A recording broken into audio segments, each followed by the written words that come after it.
speaker on here, and that is the greatest, Mr. Drew Frank. Guys, I'm not going to take much time to do a big intro, but here's what I'll say. If you don't know who Drew Frank is, that means you need to go to your own banquet.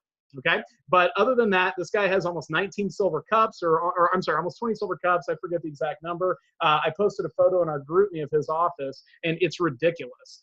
Someone in there was like, dude, you can play beer pong with silver cups. Okay. And you would get, it would be the most elegant way to get fucked up ever. I'm sorry, Drew, but that's how we talk in our meetings. Literally the most elegant way. Yeah, exactly. Stephen Decker is all about that.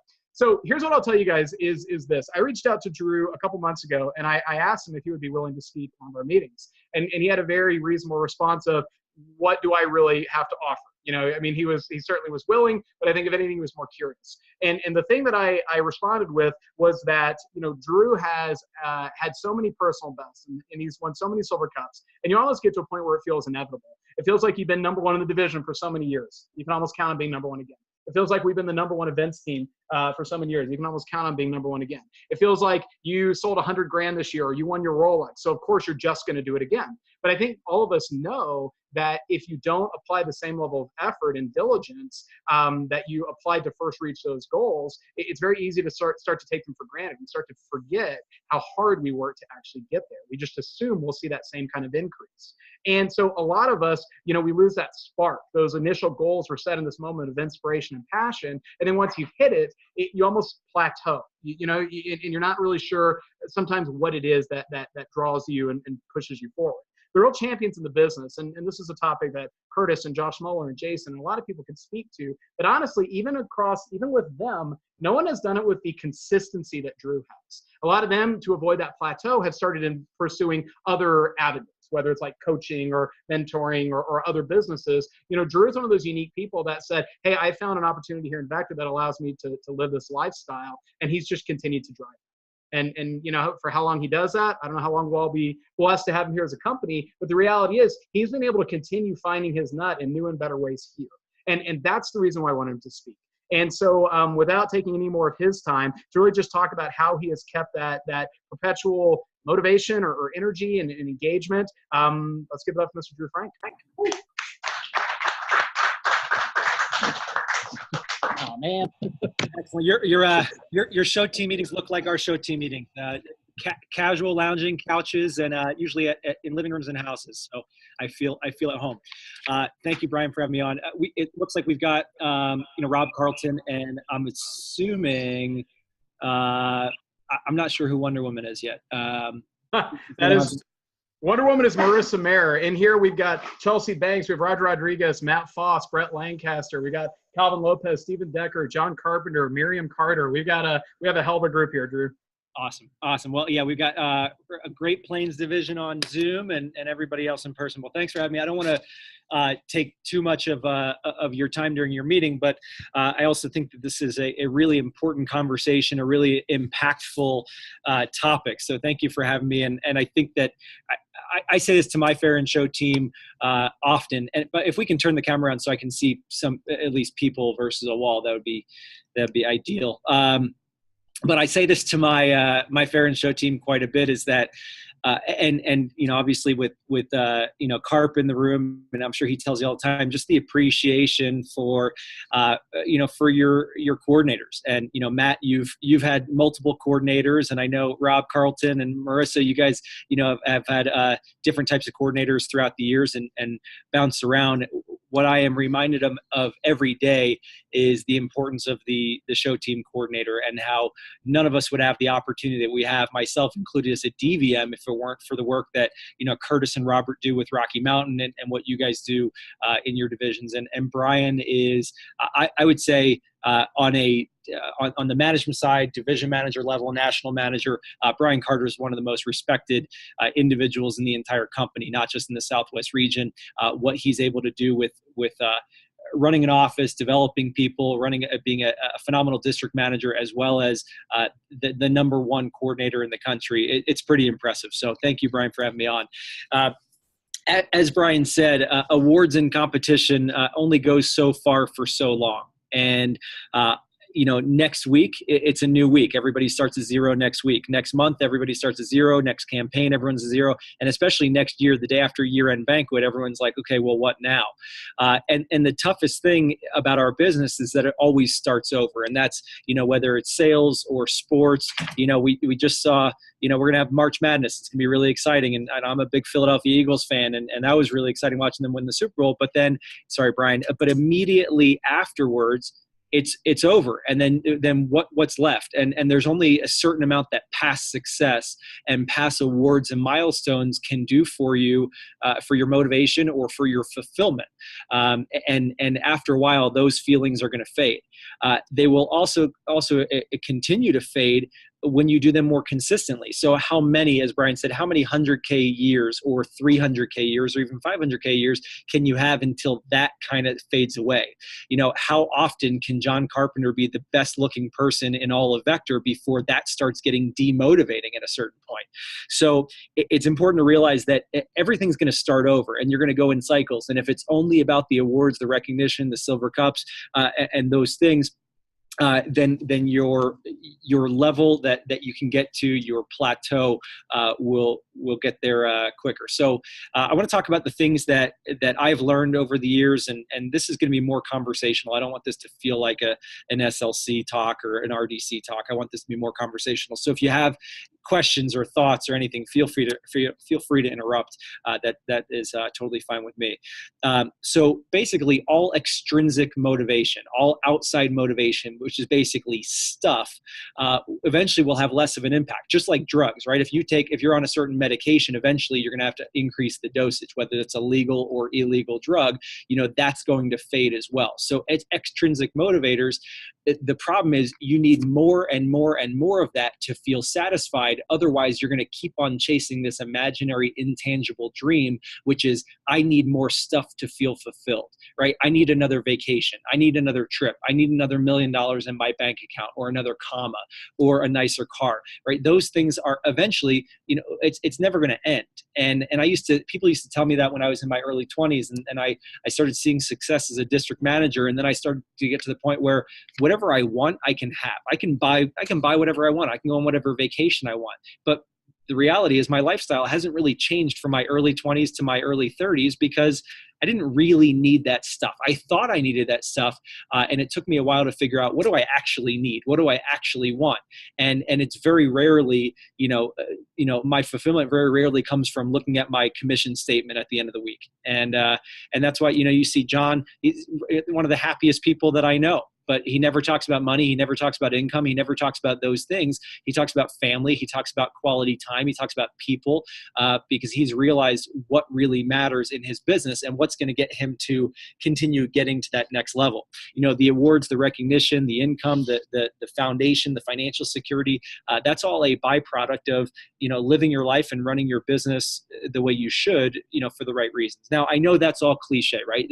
This is not the first time you've heard that. It might be a good reminder, or maybe that was just a good opening to get ourselves on the right track. But of course, those things. I want to talk about some of the things that helped me get through that process, because as Carp will tell you, and Brian Carter will tell you, that I like to call bullshit on things. And most people, when they say, oh, well, you don't really need money for happiness. Well, my whole life I've been saying, well, that's bogus. Of course you do. And you don't really need more silver cups. And bogus. Of course you do. And it took me a really long time to figure out what really drives me and what's helped me get to the next level. Because at this point, it's not another silver cup. Now, will I talk about that? And will I promote that to my reps and to my team? And will you promote that to your customers? Sure, it's a great way to get other people tied in, but that can't be the way that you tie yourself into your own future and your own goals. One of my favorite books, if you've read it, pop your hand up, but it's called Drive by Daniel Pink. Has anybody read the book Drive by Daniel Pink? Brett, I think I saw your head nod a little bit, Carp. So it's a phenomenal book, and it's about this topic. It's about intrinsic motivation and how to get to the next level by figuring out what really matters and what really drives people and what really drives ourselves. One of the key points in the book Drive is Daniel Pink talks about the 3 levels of drive. So there's level 1, 2, and 3. Level 1 is your biological needs. It's food, water, sex, right? So your biological needs, that's the first level. The second level of drive is basically the extrinsic motivation. It's rewards and punishment. It's the carrot and stick type of management. If you do this, you get this, or if you achieve this level, you get this in return. So rewards and punishment. That method, though, that extrinsic motivation where it's about stuff, it badly fails for anything that's non-routine. For routine tasks, for example, like your personal assistants, if you achieve this level, you get this in return. For routine tasks, that's a great motivator, right? So for your phoning assistants, for your ROR people, for your show team support, that extrinsic motivation works for that second level of drive. But the problem is, that's only for what they call algorithmic jobs. Algorithmic, which means numbers and math, and basically just it's a specific do this and get this in return. Only 30% of jobs out there are algorithmic. So that means that only 30% of people can actually be driven by extrinsic motivation, stuff, prizes, rewards. Our business is very much so what they call heuristic. Heuristic means it's internal. It's about feelings and emotions and sense of accomplishment. And that's the third level of drive. So the first drive is the biological. Second drive is rewards and punishment. And the third level of drive is the intrinsic motivation. What that means is it's an internal need to learn and do better. It's an internal need to learn and do better. And in our business, how many homemakers do you have to sell before you realize that you need a little bit extra to like get excited about a butcher knife? Or how many ice cream scoops do you have to sell for Carlton to still stand behind the booth and say, this is the greatest ice cream scoop on the planet. It just melts right on contact, right? I mean, eventually after you sell 3,000 or 4,000 of those, that's going to go away a little bit, but it's about that internal need to learn and do better with your business, not necessarily how to get better at selling one specific product, but expanding your business, getting to the next level, getting over that plateau and reaching for the next one. So those are the three levels of drive. The other thing that Daniel Pink talks about is type I versus type X. Type X, extrinsic motivation, type I, intrinsic motivation. And he talked about type X people versus type I people. Type X people are fueled by extrinsic motivation, rewards, incentive, and praise. Certainly there's a large part of that I really value. I love recognition. I love getting rewards. I love getting praised. Words of affirmation, that's my number one love language. So I can't get away from that. As much as I know that that's not really the healthiest thing, I love it. I love being on stage. I love getting recognized. That's just something that I enjoy. But type I personality are people that are, type I people are people that are fueled by intrinsic motivation, which is the challenge, the curiosity, and what they call the flow, right? So it's about, feeling like there's nowhere else in the world where I'd rather be than doing this right now. And a lot of times in our business as a manager and, running interviews and running training, I can't say that.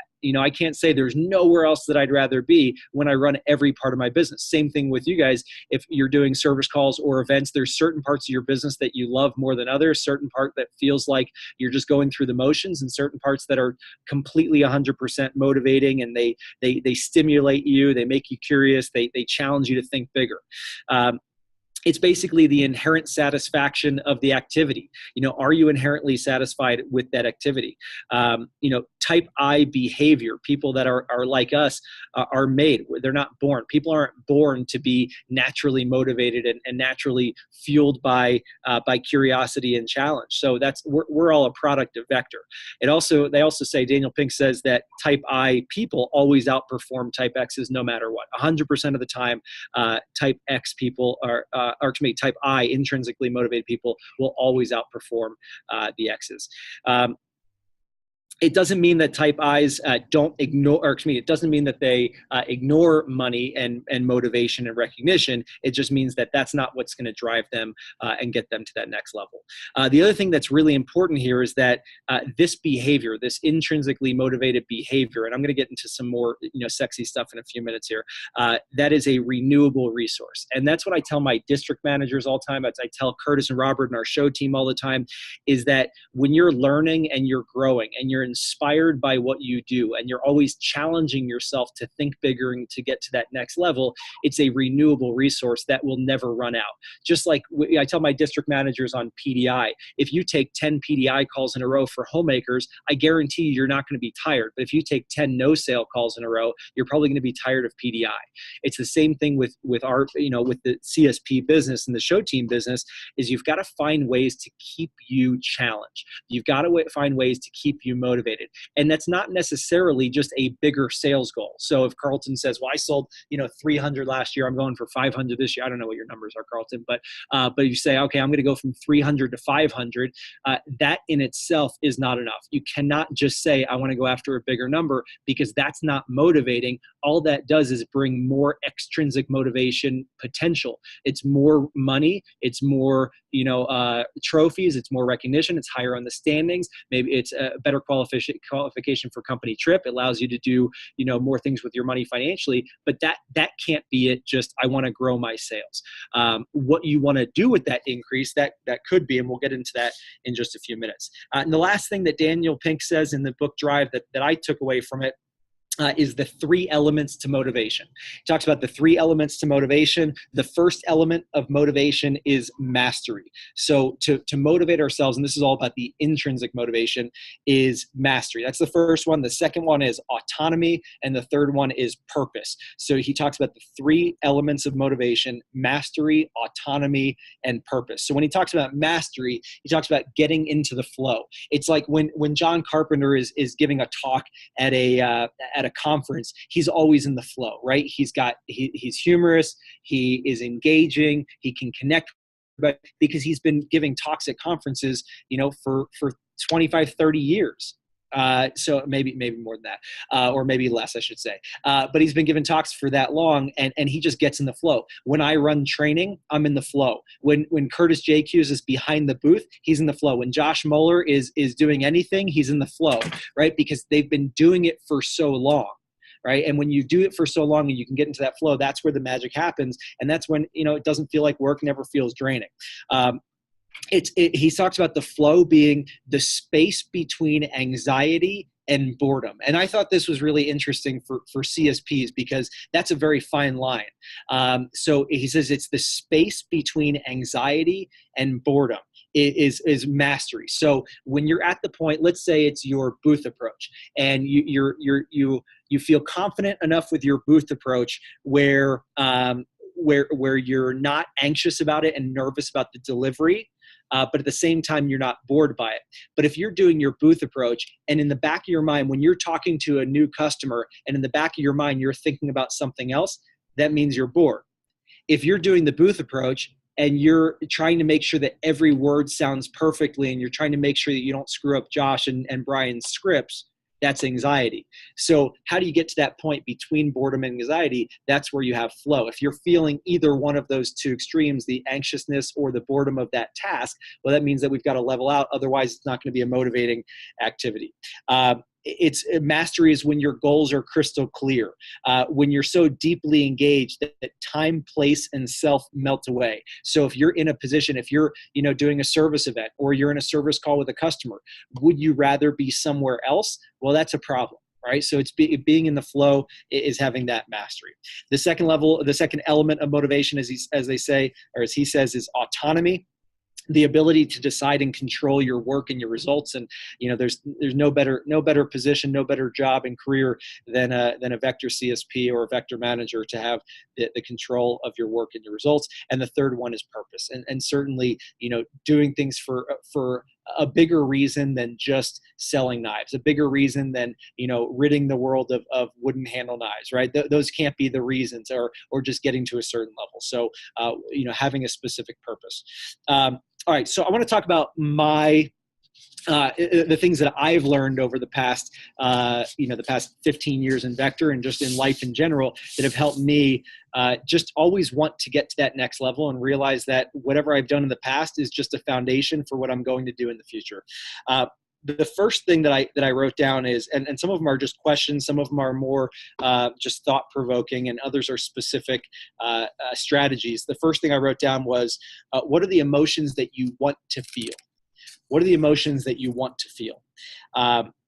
again, it just can't just be more stuff. It's got to be, what do you want to feel? How do you want to feel at the end of the day? How do you want to feel at the end of the month during at closeout? How do you want to feel at the end of the campaign or at the end of the year? How do you want to feel when you're on stage at year-end banquet? And deciding the emotions. So I'll give you an example. And so some of you might be like, well, that's stupid. Of course, we want to be happy and motivated and excited and passionate about what we do.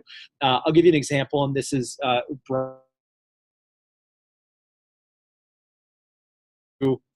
to doing a 2-day training instead of 3-day training, and one of the things that I decided was, I don't want to feel tired anymore. Like I want every part of my business to feel like very rewarding, not just emotionally and mentally, but physically. And I felt that 3 days was really over. There you are. Now you're back, Drew. Sorry about that. That's okay. So so again, those feelings, if it's not in line with how you want to feel, then that is an area of your business or an area of your life that you need to work out and look at. Otherwise, it's going to make the other parts of your business less motivating. If I was still running 3-day training right now, there would be no way that I'd be happy about my business overall. So question everything in a positive way, specifically your emotional state when you're doing certain activities. The next thing I wrote down is another book that I read recently that I really, really enjoyed parts of, not necessarily the whole thing, but there were certain concepts I liked. It's the book, it's The Subtle Art of Not Giving a Fuck. And you may probably have seen it on Audible. They're doing big promotions for it, but it's a really solid book. And what I liked about it, and really what the premise of this book is, finding something important and meaningful in your life is the most productive use of your time and energy. This is true because every life has problems associated with it, and finding meaning in your life will help you sustain the effort needed to overcome the particular problems you face. Thus, we can say that the key to living a good life is not giving a fuck about more things, but rather giving a fuck about things that align with your personal values, right? So what this means is, you don't have to, and I hope that I didn't lose you guys. I'm seeing frozen screens, but I think we should still be okay. But basically there was a point in my career when I felt like I was plateauing because there was so much that I felt like was important. And because I was focused on too many things, then it demotivated me overall. And I think John is such a great example of this, because one of the things that John focuses on and has ever since I've known him is just people. He really, really, really cares about people. What other division manager is sitting in a CSP fair and show team meeting right now in March when they're supposed to be getting ready for the summer, right? John's the only one. So he really cares about everybody in his business. He really cares about everybody in his life and family. And that's what keeps John motivated, is the people. So there was just a time when I spread myself too thin, and I just realized that there were so many moving parts. There were so many things I was focused on that it just devalued everything that I was doing. So stop caring about things that don't matter to you. What people say about you, what people think about you, maybe where you are in the standings, your career sales level. If you consistently look at that and think about that and think about the numbers, you're not going to get the results you want. Or thinking about the reasons why you won't hit your goal. And I would say care more about the few things that matter most. And what is that to you? What is that in your business? What is that in your life that matter to you most? And really hone in on building those things. And whether it's key people or systems or skill sets or learning how to focus in on those. I wrote down focusing on your strengths, eliminating the things that you don't like, and enhancing the things that you really enjoy.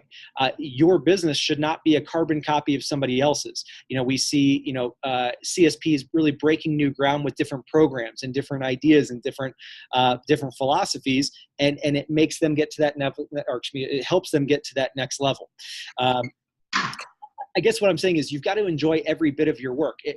When you guys obviously made a great call with bringing in personal assistants and phoning assistants, but if you hate the phone, get a really good phoning assistant and delegate that work. If you really hate, rolloing orders, even if it's a little tiny thing, have somebody else do it for you. Pay, $1 per order rolload or whatever systems are in place. And I'm sure you guys already have those things. I just want to give examples of, you have to eliminate the frustrations in your business and eliminate the frustrations in your life. One of the frustrations for me was I didn't like doing yard work. I didn't like, cleaning up a house, or, turning on the sprinklers every season. And I just didn't really enjoy owning a home. I knew it was a cool thing, and it was such a big deal to own a home, but I just really didn't enjoy it. So I sold my house and I moved back into an apartment, because that, for me, those are frustrating things that I can't deal with, especially at this point in my life.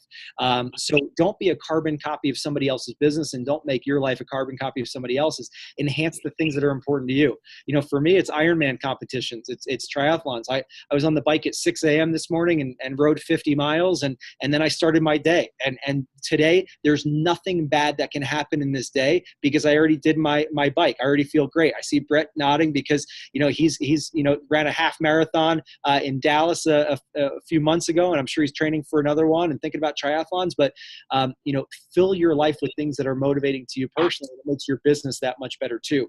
I realized that I started getting better at my job when I started being more active outside my job, when I started having better hobbies and interests, more motivating hobbies and interests, when I started getting into 4 and 5 hour training runs and rides. I noticed my CPO increased, and our standings started to increase too, because 60 to 70% of my time in Vector with 100% energy and passion is better than 100% of my time with only 60% of passion. So you've got to realize that your business doesn't take 24 hours a day of your time, but it takes 100% of your energy and your full focus and passion. So focusing on your strengths. Next thing I have down is long-term vision. I know you guys, you hear this all the time, but this has nothing to do with your business vision. This is just your personal life vision. Where do you want your life to be in 10 years, 15 years? When whether that's your next career, or retiring early, or investment properties or investment opportunities, those could always be part of that long-term vision. But when I was 18, when I was brand new in Vector, right after my first rep summer, I said that I want to be a millionaire by 30 and I want to retire by 40. And I decided that early on. And it was a big, lofty goal, but everything that I did in Vector was driving towards that goal. But the reality is that goal was not a Vector specific goal. I didn't say I want Vector to get me to, millionaire by 30 and retire by 40. I just said, this is what I want to do. And I found out that Vector was a phenomenal opportunity and a phenomenal vehicle to hit that goal. But that was really a life goal, and Vector allowed me to have that opportunity. And that's why I'm always passionate about Vector. I'm passionate about my business, because it's helped me hit so many important goals and so many important levels in my life. Saving my first $100,000, or saving, that $500,000, or investing into, other, businesses or properties or things like that. That was Vector's just my vehicle. It's a really nice vehicle, but it's just a vehicle. The silver cups and the standings, of course, they're a byproduct of just a ridiculous desire to retire in 8 years. I'm 32, I'm about to be 33, and there's not a chance that I'm going to be working past 40 as far as physically working. And I've told Lloyd this, I tell everybody this, that and I'm very vocal about it, because I know that having that big, nasty life goal will make me even better at Vector. So all the innovation, video training, video interviews, all the talks at conferences, and all the things that I might be known for in a Vector sense. It's not just because I wanted to get better at Vector. It's not because I want to be known as, the greatest Vector manager, or the highest in sales, or the #1 DVM. That doesn't mean anything to me. What matters to me is that I've got 7 years left to hit this giant goal that I've been planning since I was 18 years old. And that makes me want to get better at the business. That's why I spend, all-nighters working on new programs and documents and training manuals and things like that.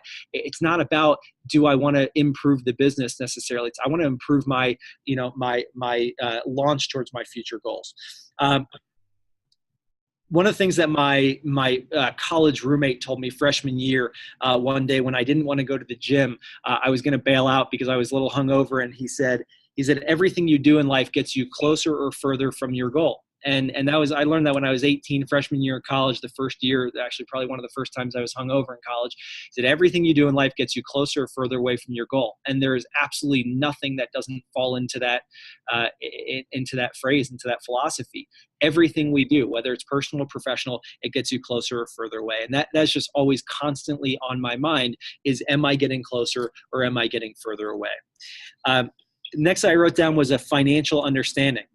Just knowing where you're at and knowing your roadmap to financial success. My brother Wes gives a talk about the 4 S's of your financial standing, and it's the four steps are scarcity, stability, success, and significance. And scarcity is basically if you're paycheck to paycheck and you're wondering how you're going to pay your bills next month. Stability means that you've got some comfort, you're not freaking out, but you're also not happy about where you're at. So stability. Success means probably 6 months to a year's worth of savings, or maybe a year or two worth of savings, and maybe you've invested into some property. No financial stress. Basically, the success means that you don't think about your money because you've got enough of it where it doesn't interfere with your life, and no financial decisions will. And then the 4th is significance. Significance means that you have the ability to do a lot with your money, whether that's invest, whether that's build a business, whether that is give away to charity, help out family. That's that significant stage where you'll never even think about money ever again for the rest of your life.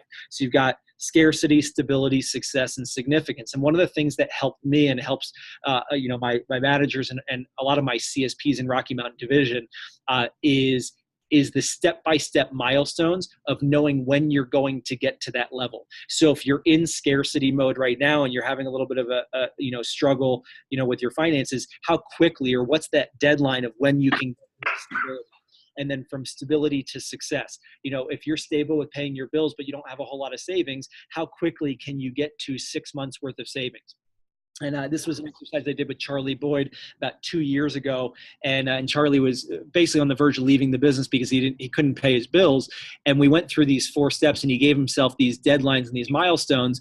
And it was basically three or 4 months to get to that next level. And by the end of the year, he had $50,000 in savings. He was completely financially free. And then we saw the year that he had this past year, doing $100,000 just in the fall campaign itself, doing a couple $100,000 for the year, and now being in a really smart spot. It was not because he just wanted to break records with Vector and be the #1 rep in his office. It was because he wanted to get past scarcity to stability, then to success, and now his goal is to get to significance within the next 5 years of being a Vector CSP and being able to have quite a bit saved. So financial understanding, I think, is important. I also wrote down creating your own identity. Don't just be another rep. Don't just be another rep number. What are you known for? In this business, what do you want to be known for? And a lot of my motivation as a manager is that I do want to be known for certain things. I want to be known for excellence in training reps. I want to be known as the greatest trainer of Cutco salespeople. Now, I'll probably not get to that level because everything that I've done is just built on a foundation of what the John Carpenters and the Dan Casettas and those types of managers, have done. So I don't know if I will ever, feel like I've surpassed that level, but that's the goal. I want to be known as one of the greatest trainers. I want to be known as one of the greatest developers of people. I want to be able to be in that same conversation as the John Carpenters and the Stacey Campbells, being able to develop superstars that can, really change their lives because of our company and because of what I've given to them. So what are you known for? And as a CSP, sometimes people have trouble finding what that is. Carlton already has just a reputation of being just the fun energy of the room that is always going to have a good time, that always makes you feel good. So people look forward to seeing them. And that's such an important identity to have. But what is your identity? What do you want to be known for in this business? And it might be in line with what you're already doing. It might not be. With Will Heffernan, he into the federal program, and he is loving life, and he's the happiest person that I've ever seen. I've known him for almost a decade, and just the past couple of years since he kind of changed direction and created his own identity, he's selling about the same. He's making about the same. That didn't change at all. But what he's doing is so much more motivating to him because he feels this value. He feels this credibility. He feels, just a new identity to others around him and to himself. What do you give to others? Are you a giver or just a taker? And the more you take, that's demotivating. The more you give, that's inherently motivating. What do people say or believe about you? What do people say or believe about you? And that might help give some direction to what you should be focusing more on or spending more time on. But what do people say about you? What do people believe about you? this is my firm belief, is that your place in society or your view of yourself in vector largely contributes to motivation. Your view of yourself, your place in society, your view of yourself in this business, in our vector community, largely contributes to your motivation. Why do I matter? Why am I here? We know this job can be really difficult. You guys are bright enough and smart enough and talented enough that you could shop yourselves around, and almost every single person in this room, just because of your resume itself, you could land a $100,000 sales job with a company car, a laptop, a free cell phone, and some perks. It's not vector. It's different. But you all have that talent. So you've got to continue asking yourself, why am I here? Why do I matter? Because that contributes to your intrinsic motivation, is how you give back to your community. Next I wrote down is become a better version of yourself. Learning and growing is intrinsic motivation. I read a lot. I read a ton of books, and every time I read, regardless of the topic, it motivates me about my business. And it could be a biography. It could be a history book. It doesn't have to be personal growth. To be honest, I'm really sick of personal growth books. I've read so many of them that they make me want to vomit because they all end up sounding the same.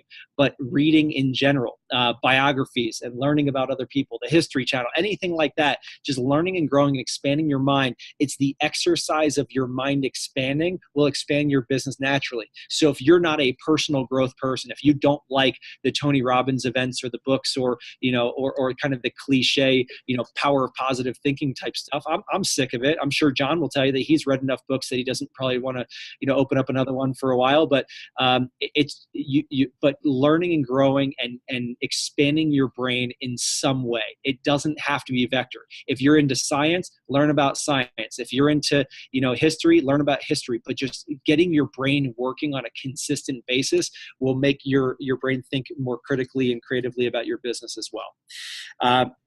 The last key that I wrote down, and I'll put a bow on it after this, is compartmentalize emotions. This is, in my mind, this is the number one skill set you can have as a human being. The number one skill set you can have as a business person is compartmentalizing emotions. Shitty days happen. Shitty things happen. Life oftentimes sucks. People die. People kill themselves. People disappoint you. People will tell you one thing and do something else. You'll put in a lot of work and the opposite reaction or result will happen. Things are unfair. Life is unfair. The world is unfair. Politics is bullshit.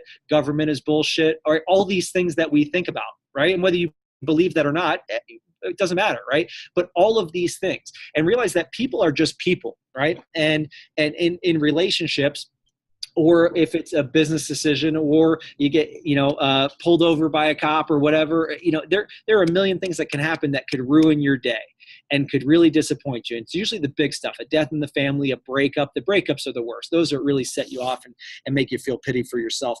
But realize that these things will happen more and more as you get older, right? So if you've had like a rough 20s with a lot of like instability in relationships and family, it's not going to get better in your 30s or 40s. Those things happen. Bad things happen to good people, and you're going to have to deal with a lot of those ups and downs and those roller coasters. So all of this is true. Life is really hard, and I think it's important to realize that. And when those things happen, you've got to learn how to weather the storm. And for me, that was compartmentalizing emotions. And I had this conversation with one of my district managers that just got broken up with a girlfriend of a couple of years, just got broken up with. And he says, I don't know how to act right now. And what I told him was that basically all the silver cups, all the trophies, all the awards that I've won over the years is usually a reaction to something shitty that happened in my life. I've been through breakups. I've been through some really, really heavy stuff, and not saying that more or less than any of you, because we all have our baggage, right? We all go through that stuff. Life is hard, and I always say we're just primates trying our best to fit in. But emotionally, to be able to set that aside, if you have something really terrible that happens to you, and that's what I told my district manager, is you've got to realize that your business is separate than your breakup. And you can't let your breakup affect your business, because then it's unfair to you in multiple ways. It means you just lost a relationship and it's negatively impacting your business. And I teach my managers to compartmentalize, which basically means don't not feel the emotion, but pick a better time to feel that emotion. Like if you want to have a day, and emotions are emotions, you can't control how you feel. This is also what I told him too, is like, he said, I feel guilty, I feel bad, I feel this, I feel that. I said, feel what you feel. If you go through a breakup, those emotions are naturally going to come up. You can't judge yourself for how you feel. You can't judge yourself for those emotions. All of those emotions are okay, but it's also fair for you to say, I'm going to choose when I deal with this. And I remember my best summers, the times where I've broken, the biggest records and had the biggest goals. It was every single time was right after a big breakup.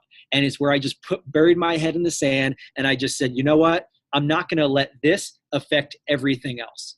And that skill set, that ability to say, you know what? I'm really sad about this. It really upsets me. That's really ticked me off or it could ruin my day. But I could go through something really like a horrible conversation with somebody and it just sets me off. And a minute later, I can walk through the door of my office and everybody will say, gosh, you're always in such a good mood. You just always have this big smile on your face and you're always, just so happy and so motivated and so optimistic. Because that's what you have to do as a business owner. And as a CSP, you are a business owner. And even though that business might just comprise of you, you're a representation of your business every single day, every minute of every day. So when you're having a bad day, you've got to figure out how to weather that storm, how to compartmentalize, and also not feel guilty about pushing those things away.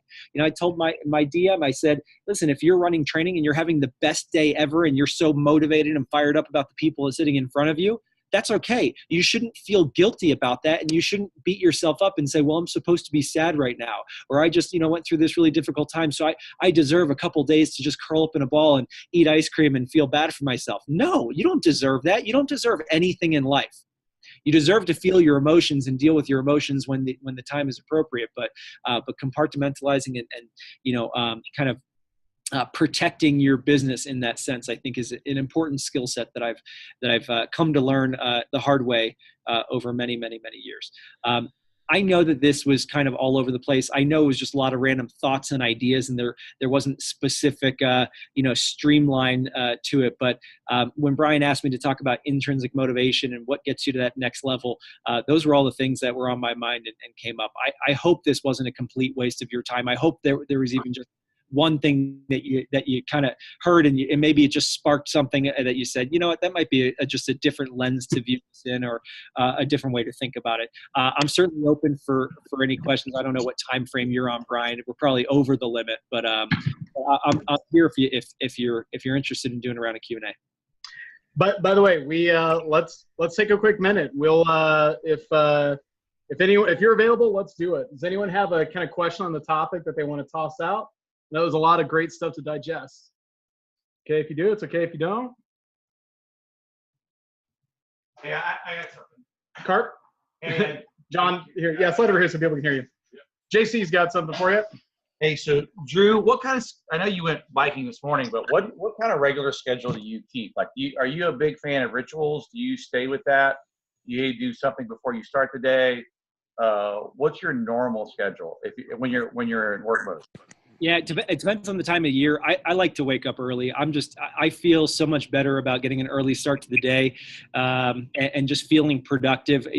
For me, it's what can I get done by noon, and the most I can get done by noon really helps me. I just don't, part of that is just this fear that I'm wasting my time and wasting my life, and I've got a very present reminder constantly of just life is short, and life is valuable, and every day matters, and I just don't want to be the person wasting time. So I'm always doing something productive, and when it's work time, I just grind. I always say that I can do twice as much in a day as the normal person can, and that's, I take a lot of pride in being efficient with my time. I don't like any gaps in my schedule. I guess what part of the message could have been on time management. And one of the things I take a lot of pride in is just being efficient with my schedule. And I'm old school. I do everything, paper and pen, but it's, like a normal day. Here's like a normal Monday is that. And it just goes until the end of the day. And sometimes during the non-summer, it doesn't go from 6 a.m. until 10 p.m. But, most of the year it does. And it's not all work stuff, but it's stuff like this is just, like a normal like weekly schedule, and this is just a basic week, is because I don't want to feel like I'm wasting my time, whether that's personally or professionally. So if it's about Ironman training, I'm going to start early. If it's work and PCs and conference calls, I'm going to do them back to back to back, and I'm going to start early. So that's kind of the routine. I think as I get older, I value more of my alone time and personal time at night versus in the morning. And I think when I was younger, it was opposite. So I think transition to more of an earlier schedule than a late schedule. I don't know if that answers your question, but no, it does. Thank you very much, guys. Do you realize that as you guys have sold more, don't you guys feel like your nights are less important compared to mornings with your clients, or no? Like back in the day, I only made phone calls at night, right? Because we were very one-dimensional what we did. I think it's evolved for sure. Yeah. And I thought, Chelsea, you get hold of so many, well, it's realtors. It's like you're always getting hold of people during the day, or when you go on a run, it's always during the day. Honestly, once it hits 5, 6 o'clock, Right. I mean, unless I'm at a happy hour, like my days. Yeah, pretty much. Yeah. Gotcha. Cool. Thank you very much, Drew. By the way, part of it, here's what the response to that question should have been, is what's the most important thing that day, and do that earlier. Because if you do the most important thing, I think they call it eat the frog first.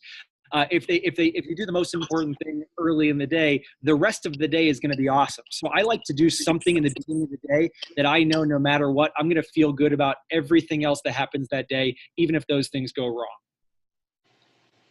So like, who's my most important call of the day? Who's my most important one-on-one meeting for the day? Those things all happen first, because then the rest of the day is just icing on the cake.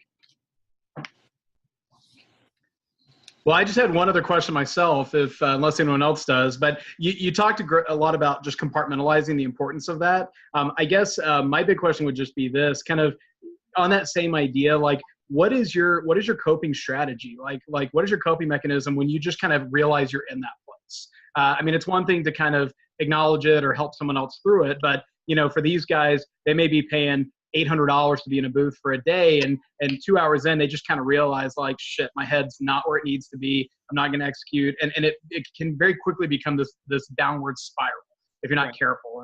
And I guess I'm curious, other than just telling yourself, hey, nut up, but what is your strategy to actually acknowledge it and be able to kind of quickly move forward? Yeah, heavy drugs for sure. I think that I would say when you're in that moment, realizing, and this is tough, and you've got to remind yourself constantly, it's if you're in that moment and you're feeling crappy, then and you're stuck and you have to be there. Well, you have to ask yourself, or you have to force yourself to say, okay, how do I make the most out of this? Because if I go through this whole process feeling this way, it's going to feel even worse than I did before it started. So how do I make the most of this? How do I make this situation less shitty? So I saw like a musical I went to see Hamilton, and Hamilton is a phenomenal show, but Hamilton's in Denver, but I was in a really negative state going in. The first 10 minutes of the show, I was like, I can't believe I paid all this money. There's these two annoying people in front of me that are dancing and singing along to all the songs. Like, and a couple things set me off right before that. And I just sat there and I realized at a certain point, I said, okay, I'm going to be here for the next 2.5 hours. I already paid all this money. I can either sit here and be in a shitty mood, but the only person that loses is me. Because the people on stage, they don't care that I'm here. The people sitting next to me, they're going to have a great time no matter what. I'm the only person that loses if I stay in this funk, and I've got to find a way to make the most out of this situation. So it's when you're in it. That would be kind of when you're in that funk. As far as coping mechanisms, what's your outlet? What's your release? For me, I found that was in triathlons and exercise and just finding that release. For some people, it's spending quality time with others.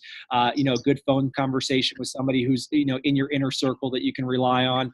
I think it's just finding what gives you peace, what gives you calm, what gives you an energy release. Because sometimes it's just it's like all this pent up energy that's built up. That might be who knows, maybe going rock climbing or finding a certain sport or activity, or playing guitar, or learning an instrument or whatever. But you got to find your release. And that, for me, I'm not really the type to like let out my emotions. I'm not a crier. I don't need that emotional support. I just get through things, but I do need an energy release, pretty much every day. Otherwise I'll kill people. I love it.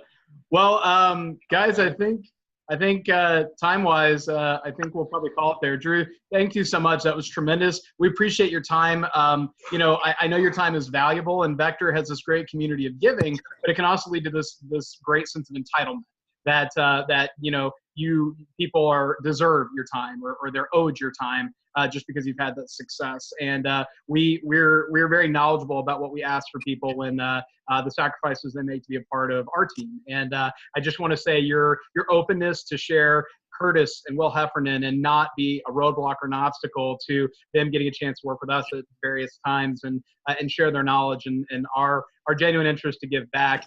You've been such a good partner to work with, and I just want to acknowledge that in front of all the CSPs. Not every DVM provides that smooth transition. John and Nick are very unique, and Drew is also in that upper echelon. My last quick parting thing is this: every guest speaker we tried to ask the same question, and maybe you don't have one like definite thing, but you can make something up. You're quick on your feet. But what is kind of like your one thing for this year that you're trying to do to just sort of up your game or elevate, or just some greater area of focus that you're really trying to put your energy towards? But it's a good question. Let me reciprocate the compliment and then I'll answer the question. Certainly I've slowed down my